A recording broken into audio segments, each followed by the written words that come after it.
नमस्कार दोस्तों, मैं हूं रंगराजन कुमार और ये मेरा YouTube चैनल है एक्स्ट्रा ज्ञान। तो आज मैं बात करने वाला हूं सिबिल स्कोर से जुड़ी हुई। सिबिल जो कि एक बहुत ही महत्वपूर्ण चीज़ है हर लोगों के लिए, जो लोग भी कहीं से भी लोन या फाइनेंस करना चाहते हैं, या उन्हें कार खरीदना हो, घर खरीदना हो, या फिर बिजनेस लोन लेना हो, या फिर पर्सनल लोन लेना हो, तो सिबिल सबसे इम्पोर्टेंट होता है। कोई भी लेंडिंग पार्टनर या बैंक हो, आपका एनबीएफसी फर्म हो, प्राइवेट गवर्नमेंट बैंक, कुछ भी जहाँ से भी आप लोन लेना चाह रहे हो, तो सबसे पहले जो वो चेक करते हैं वो आपका सिबिल है। और अगर ये एक बार ख़राब हो गया तो महीनों लग जाते हैं इसको ठीक करने में।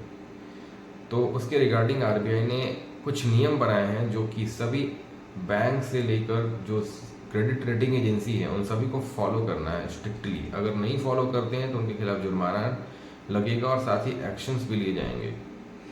तो देखिए, सबसे पहला अब ये है, सभी रेटिंग एजेंसियों को आरबीआई का निर्देश है कि वो हर साल अब सभी ग्राहकों को फ्री रिपोर्ट देंगे। एक पहला रिपोर्ट, उसके बाद अगर आप 2-3 रिपोर्ट निकाल रहे हो महीने का, या तो उसके लिए आपको पैसे देने पड़ेंगे, पर एक रिपोर्ट आपको पूरे साल का ये क्रेडिट एजेंसियां आपके मेल या एसएमएस से आपको प्रोवाइड करने वाली हैं आरबीआई के दिशा निर्देश के हिसाब से। दूसरा, कोई भी बैंक या एनबीएफसी फर्म, अगर कोई भी ग्राहक डिफॉल्ट हो जाता है तो उसको बिना बताए सिबिल में वो रिपोर्ट नहीं कर सकता है।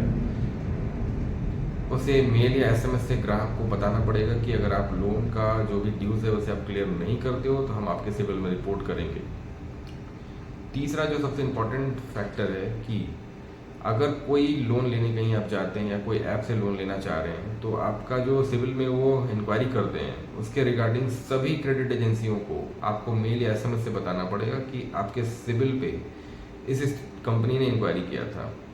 तो ग्राहक को भी अवेयरनेस मिलना चाहिए कि मेरे सिविल में छेड़छाड़ कोई कर रहा है या नहीं कर रहा है। दूसरा, अगर कोई गलत तरीके से आपका सिविल के साथ छेड़छाड़ करना चाहता है, मतलब बहुत आजकल स्कैम चलता है, उस केस में भी क्रेडिट रेटिंग एजेंसी को बाय एसएमएस या मेल ग्राहक को बताना पड़ेगा।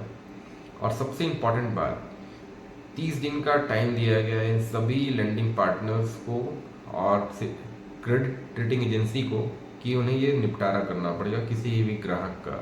21 दिनों का टाइम है कि अगर कोई डिफॉल्टर अपना ड्यूज क्लियर करके एनओसी लेना चाह रहा है तो बैंक को 21 दिन के अंदर वो सिविल एजेंसीज को बताना पड़ेगा कि भाई अब नो ड्यूज है, इनका कोई भी ड्यूज नहीं है, इनका जो भी हमारे एंड से था वो क्लियर कर दीजिए, इनका सिविल अपडेट होना चाहिए।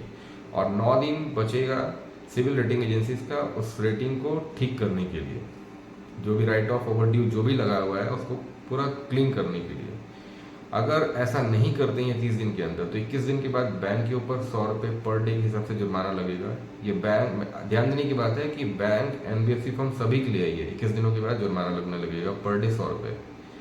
और 9 दिनों के बाद जो जितने भी रेटिंग एजेंसीज हैं उन सभी को 100 रुपीज़ पर डे के हिसाब से जुर्माना लगने वाला है। और एक्शंस भी लिए जाएंगे कि आपने ये सुनवाई एक जब डेडलाइन दिया गया था तो क्यों नहीं की है, आपको एक रीज़न बताना पड़ जाएगा फिर। और ये जो नियम नया लागू होने वाला है ये 24 अप्रैल 2024 से होने वाला है, मतलब नेक्स्ट ईयर से। तो ये एक बहुत अच्छी पहल है आरबीआई का तमाम ग्राहकों के लिए जो भी सिविल की वजह से कहीं से लोन नहीं ले पा रहे हैं या फिर परेशान हैं। बहुत सारे ऐसे स्कैमर्स मार्केट में घूम रहे हैं जो बोलते हैं इतना पैसा दे दो मैं आपका सिविल ठीक करा दूंगा मैनुअली, तो ये दिस दैट। तो इन सब से बचाने के लिए आरबीआई ने अच्छा नियम लेकर आया है। तो ऐसे ही लेटेस्ट वीडियो और अपडेट्स के लिए आप हमारे चैनल को सब्सक्राइब करें, वीडियो को लाइक करें, पसंद आता है तो आप आगे शेयर करें। Thank you.